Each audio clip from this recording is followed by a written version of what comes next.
Hello, everybody, and welcome back to the Logos Project. This is your host, Dom, and in today's video, I'm going to be reviewing the books that I've read during the month of October. A few of them I began reading before October, but I finished all of them in October. So I'm going to try and make these kinds of videos more often where I review the books that I've read and give you guys a thumbs up or a thumbs down on whether you should read it or not. So here we go. The first book that I read in October, well, it wasn't the first chronologically, but it was definitely one of the better ones. It was a short book called The God of Jesus Christ, and it is by Joseph Ratzinger. This is definitely one of those books you want to start with when reading Ratzinger. It's definitely a good combination of easily accessible and also really deep spiritual and eye-opening. It really helps explain certain central mysteries of the Christian faith in a way that is extremely helpful when thinking about the faith or when reading about the faith or when studying or engaging in apologetics or just teaching, what have you. It's really an amazing book. Can't recommend it enough. It's better than some of the other books I've recommended on my Benedict XVI reading list. Not all of them, of course, but it's had I read it before I made that video, I would have included it in that video. So that's for this one here, The God of Jesus Christ by Joseph Ratzinger. Read it in October. I might have started before October. I don't remember, but I definitely read most of it in October, and I absolutely loved it. Strong recommend. The next book that I read um, was this one right here. It's called The Church, Paradox and Mystery by Henry de Lubac. And this one I began in October and I finished in October. This one was very good. It's not one of his major works that he's known for, but it's nonetheless extremely good. I really do recommend this one as well. Anything by those two, right? Joseph Ratzinger and Henri de Lubac are always going to be good. I mean, I've never been disappointed. So, strong recommend. This one's beautiful. It goes over the mystery that the church is, it goes over the church's relationship to other religions, and it has a whole section on Hans Urs von Balthasar, and it talks about Pope St. Paul VI, his journey to the Holy Land. At the end of the Second Vatican Council, in the middle of the Second Vatican Council, I think it was. So yeah, just really good book on the church by Cardinal de Lubac. And this one was, I recommend this for people who want to kind of get a brief overview of who Henri de Lubac is. It's called Meet Henri de Lubac, His Life and Works by Rudolf Vodehoser, I think is how you pronounce his name. And this is what it looks like. Meet Henri de Lubac. This is just a really good introduction to him. It really covers all the bases, I think is how you would say it. Um, and it's a faithful, for the most part, very faithful overview. I think there might have been some details where I thought, it wasn't expressed in the best way possible, but never was it unfaithful to what this man was about and what his work was about. So this was great. Definitely recommend this if you want to get to know de Lubac more. Another book I read, now this one was really good. This one is for the nerds out there. Historically and theologically, extremely good book. This one is called. It's also, I mean, this kind of wades into the waters of theological controversy. I'm doing a lot of research right now about these kinds of controversies, but this one's called "At the Service of the Church." Henri de Lubac reflects on the circumstances that occasioned his writings. This is what it looks like. I thought this was going to be a short read, but it was pretty long. And I had to flip back and forth between the main text and then all the appendices because the main text has notations that refer you back to the appendices. And so I was flipping back and forth almost like a missal or a breviary as I was reading it. But wow, this is something I'm going to be using as a reference. There's so much going on. Again, it is about a topic that is controversial in some circles. I'm actually doing a lot of research in this area on 20th century theology, and I'm trying to put together a whole bunch of stuff. And eventually, I'd love to write a book, a kind of a presentation for the layperson of the lay of the land theologically, right, in the 20th century. But this, again, this was really good. If you're a nerd and you love theology, definitely check this out. It was really good. This book that I read, this one is very important. Now, speaking of controversy, this one was extremely controversial, and it is in French. It doesn't exist in English. That being said, the first part of the book and the last part of the book, just not the middle, right, was translated in English because here's how it works. So it's by Henri de Lubac, right? So I'll just tell you what it is. He writes this book in 1946, I think it was. Let me get the date right here. This was published for the first time. It doesn't, yeah, 1946. It's called Surnaturel, Études historiques, which just means supernatural, historical studies. And so this controversial book from 1946 by Henri de Lubac, came out. And a lot of things happened.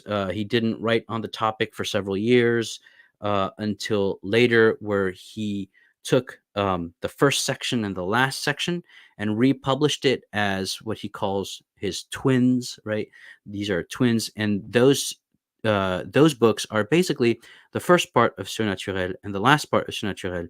He doesn't change anything in the text. He just adds to it in light of further discussion that took place. And so those two exist in English. And I'm reading them right now, actually, because of the added stuff, right? However, they appeared in 1946 in this copy first. That being said, the middle of the book, the whole middle section, as far as I know, does not exist in English. What's my assessment of this controversial book? Well, I mean, obviously, I really liked it. Like, it was very eye opening. I mean, I'm learning so much about Baius, about Jansen or Jansenius, right? I'm learning so much about Arnaud, the abbot of Saint Cyran. You know, all the Jansenist controversy. I'm learning so much about Saint Augustine through the misinterpretations of Baius and Jansen, right, and Jansenius. And, because I remember talking with Dr. Sean Blanchard about some of this stuff almost like a year and a half ago. It's been a while, I think, where we did some videos on modern Catholicism, and modern here just kind of means, 17th century, 18th century Catholicism. And we were talking a lot about the Synod of Pistoia and Auctorem Fidei and the bull Unigenitus and all this stuff, right? And it was fascinating historically. But here, reading this book, I got to look at it theologically, which was so satisfying and so much more interesting.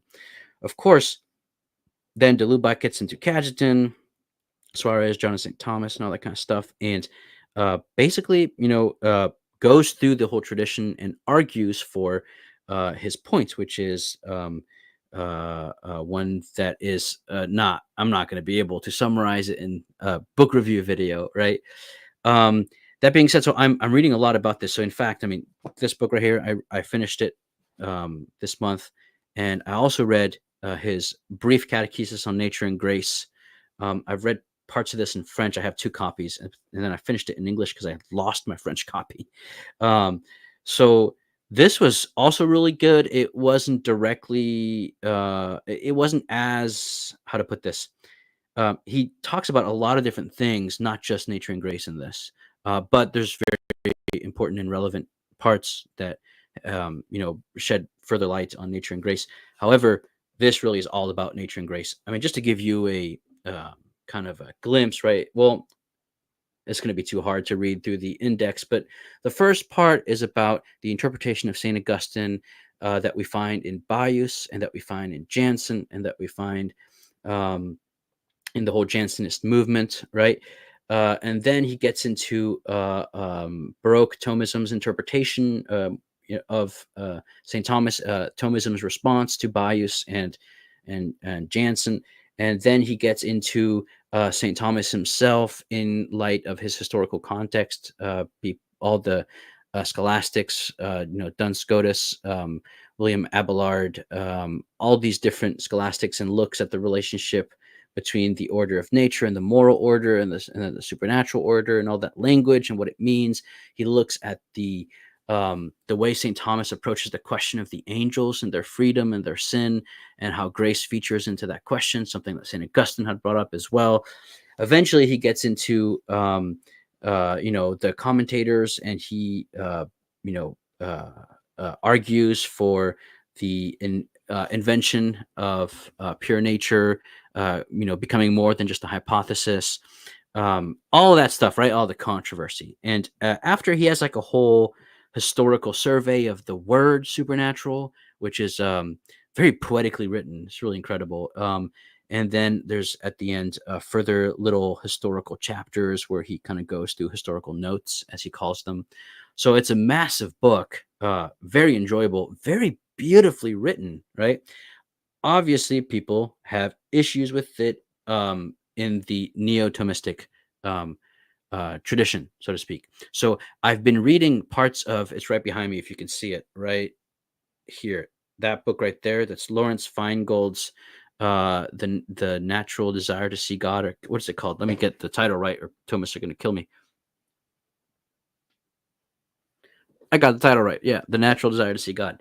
Um, so yeah, there's all the different people saying, we're being faithful to Thomas, including de Lubac, including those who are following Cajetan. And so that's the question, as far as right. So that's the question.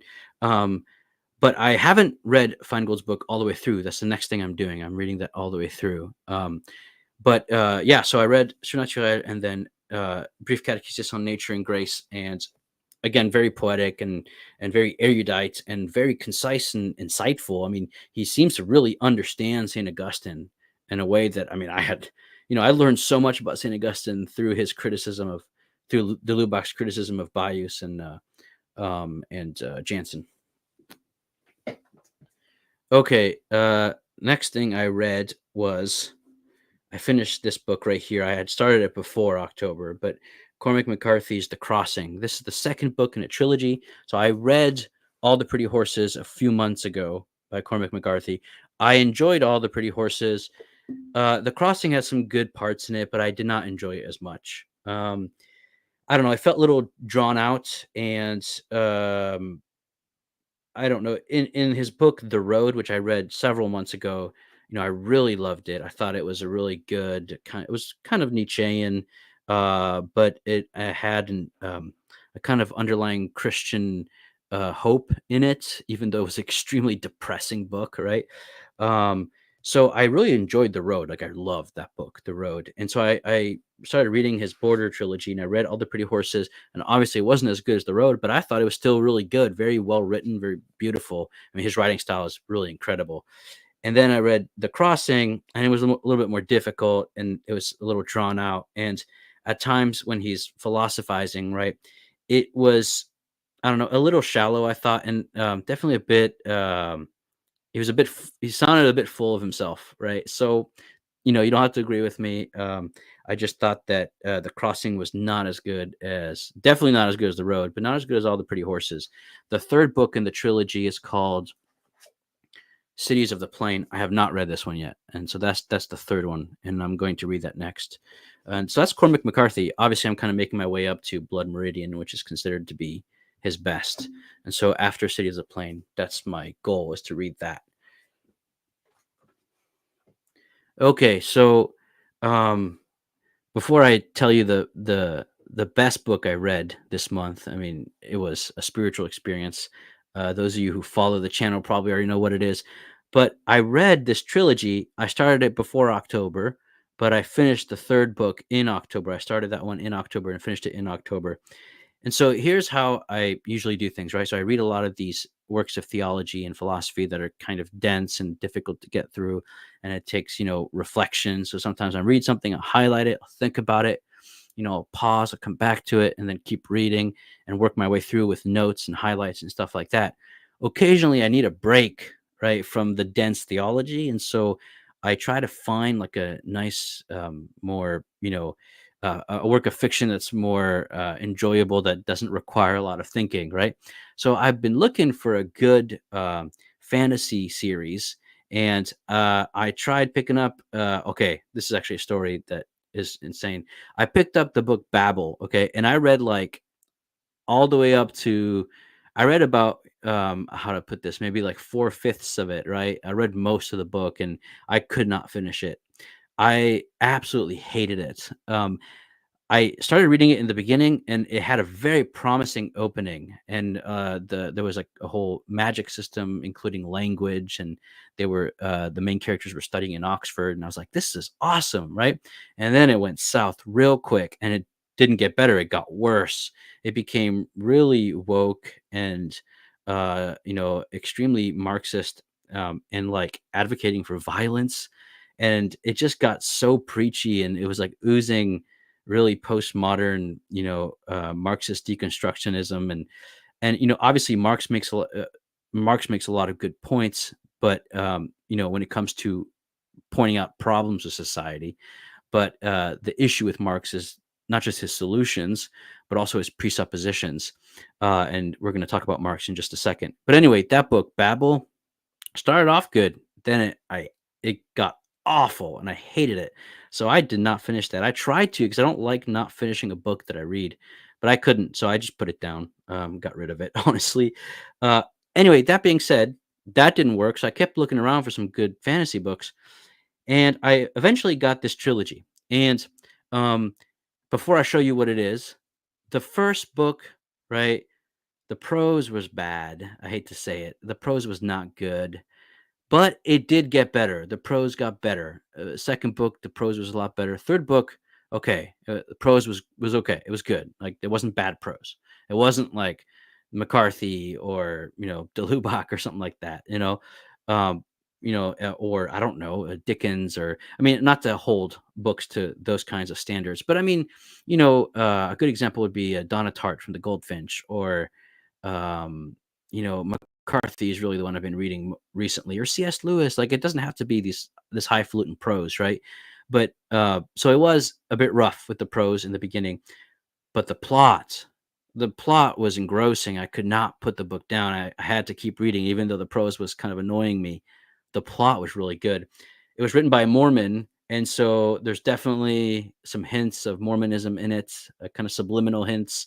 And it's the metaphysics is of the story pretty much doesn't exist. It's very materialistic, but the plot again was very, very good. And so I read through all three, and I enjoyed myself. And I'm talking about the Mistborn trilogy by Brandon Sanderson.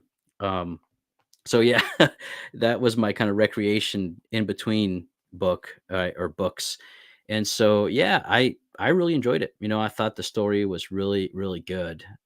Definitely well set up, and the twists and turns, and the resolutions were very satisfying.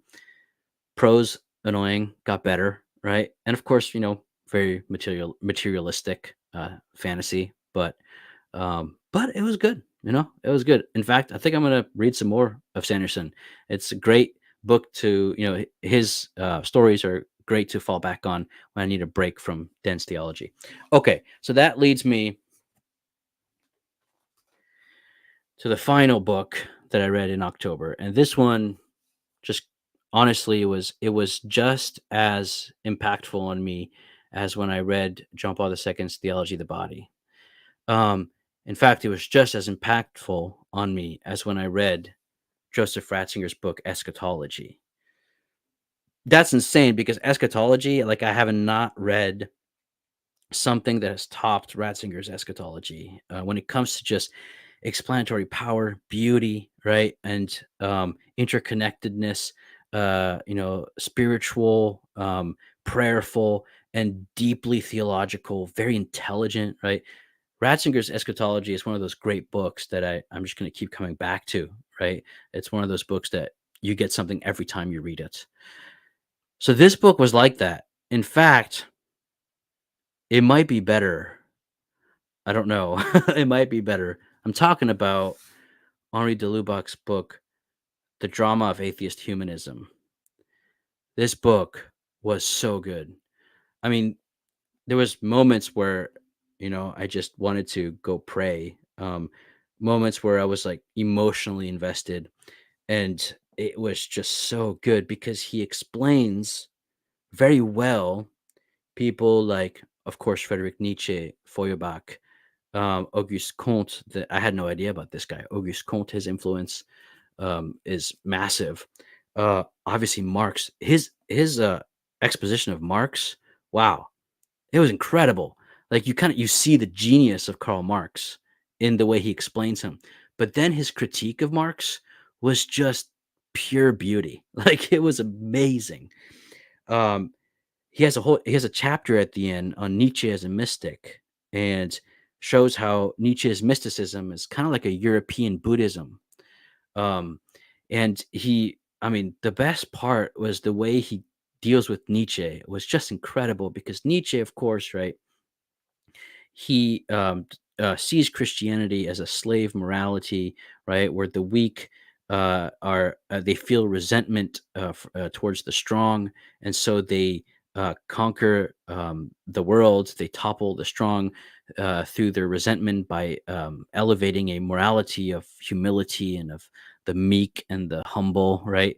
And Nietzsche sees all of this as a degradation of man, and because all the greatness is given to God, and therefore none is left for man. Feuerbach kind of sets him on this path, even though he doesn't attribute all of this to Feuerbach. The influence is there, and so Nietzsche, right, accuses Christianity of resentment, of slave morality, and of effeminacy, that kind of stuff. And de Lubac brilliantly shows how all of Nietzsche's philosophy, right, stems from his resentment towards Christianity, and how, in fact, Nietzsche, right, is not at all strong but weak. But he does so with pity, which was like the ultimate win, right? Which is de Lubac's answer to Nietzsche is pity. It was so brilliant. So there's just so much I could say about this book. I mean, the poetry, the beauty, the spirituality, the holiness of de Lubac comes through, his humility and his brilliance. I mean, he's brilliant, and there's just so many parts of this book that are incredible. The part on Auguste Comte was a bit depressing, um, because of his massive and pervasive influence, but also how crazy he was. But crazy and yet influential nonetheless. But I've gained a lot of respect for Marx and Nietzsche, especially. Comte, kind of a maniac, but really smart. But Marx and Nietzsche, yeah, a lot of respect. But I think I would agree with de Lubac is that ultimately my attitude towards Nietzsche, following people much more spiritual and intelligent than me, would be one of pity. I feel bad for Nietzsche. You can tell he was eaten alive by resentment, ironically, right? And Marx, well, I mean, de Lubac made me appreciate how intelligent Marx was, but ultimately how bankrupt his whole philosophy is, and how it leads to the destruction of society, right? And Nietzsche, his philosophy leads to the destruction of man. And this was written during the Second World War, during the rule of Nazi Germany, in France, the occupation. And de Lubac was part of the resistance, although spiritual resistance, not political. Anyway, so that was an incredible book. I mean, the month of October was worth it just because of that book. Like I'm so happy I read that book. I'm going to be going back to it like a lot. So that's what I read in October. Some of these I started before, but I finished in October. Now I'm in the middle of the first of the Lubac's two twins, right? Augustinianism and modern theology, and I'm almost in the middle of it. And he does add some stuff that's really good to read about. And the other twin is over here. I have not started this one yet, but I've read the French version of it, the earlier version, The Mystery of the Supernatural. And I'm also reading right now, and I'll do a November. I should probably not give this away, but I'll do a November video on the books I've read in November. But I'm reading Church, Communism, and Politics. I've actually kind of put a good dent into it. It's really, really good. One of those Ratzinger books that I don't think a lot of people know about. So that's what I've been up to. That's why I haven't made so many videos, and I'm going to continue reading and been really enjoying myself. So thanks for tuning in. If you enjoy this kind of content, consider liking, subscribing, and hitting the notification bell. If you want to support me, go to patreon.com/the Logos Project. You can support me there. And so without further ado, we'll see you guys next time. Thank you very much. God bless.